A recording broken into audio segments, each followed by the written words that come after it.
Hey everyone, welcome back. Today I'm diving into a hot topic, the real reasons behind the gap between China and India. No fluff, just facts. First up, let's talk about the economy. China's GDP is about 5 times larger than India's. In 2021, China's GDP was around $16.86 trillion, and it's projected to skyrocket to $24.59 trillion by 2029. Compare that with India's $3.17 trillion, projected to reach $6.31 trillion. China's the world's largest manufacturer and exporter, basically the world's factory. Now, moving on to infrastructure. China has built a massive network of high-speed trains, expressways, ports and airports at lightning speed. Their cities are better planned with superior public infrastructure, leaving many Indian cities playing catch-up. When it comes to industrial and technological advancement, China's leading the charge. They dominate electronics manufacturing, have rolled out 5G on a massive scale, and are catching up fast in AI and semiconductors. China invests around 2.5% of its GDP in R&D, whereas India invests about 0.7%. In global trade, China stands tall. It's one of the largest trading nations, exporting high-value goods like electronics and machinery. Plus, China maintains a significant trade surplus, whereas India often runs a trade deficit. On the social front, China's made incredible strides. They've lifted over 800 million people out of poverty, an unprecedented achievement. Literacy rates, life expectancy and access to basic healthcare are generally better in China too.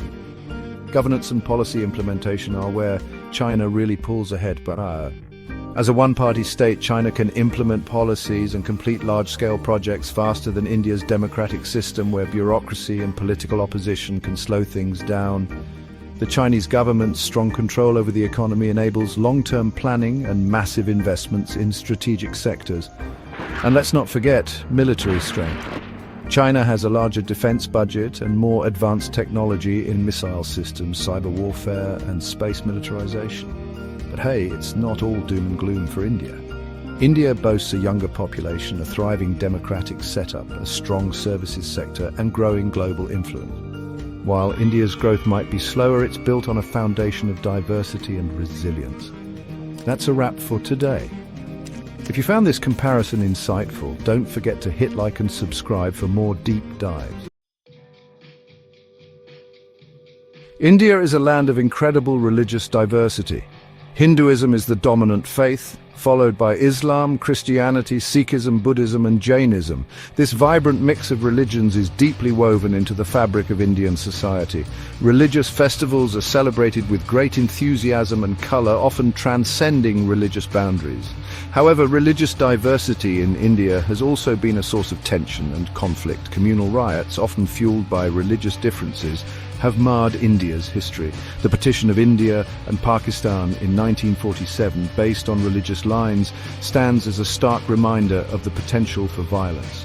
Despite these challenges, India remains a beacon of religious pluralism. The Indian constitution guarantees freedom of religion to all its citizens. The government recognizes and respects the diverse religious practices of its people. India's approach to religious diversity is one of accommodation and coexistence. While challenges remain, the country's commitment to religious freedom is a testament to its democratic values.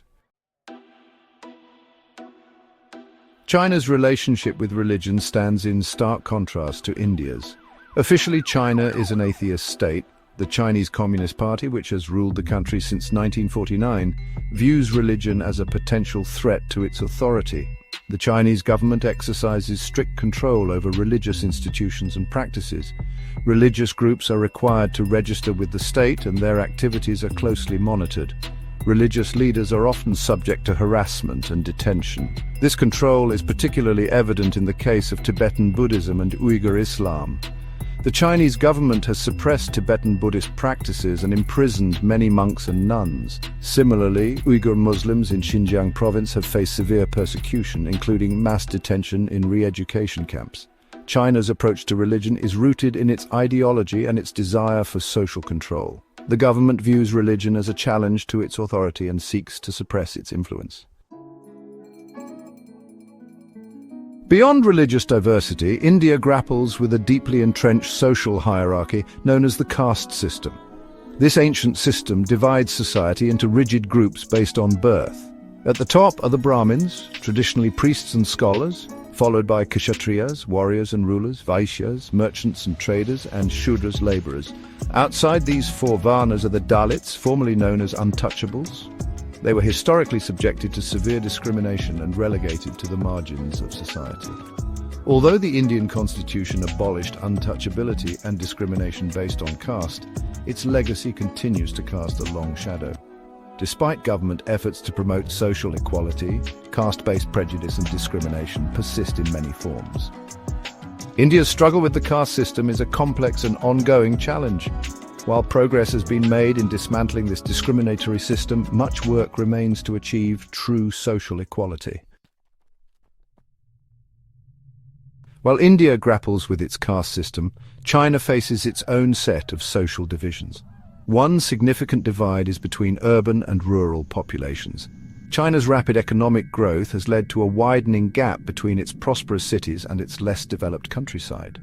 This urban-rural divide manifests in disparities in income, education, healthcare, and social mobility.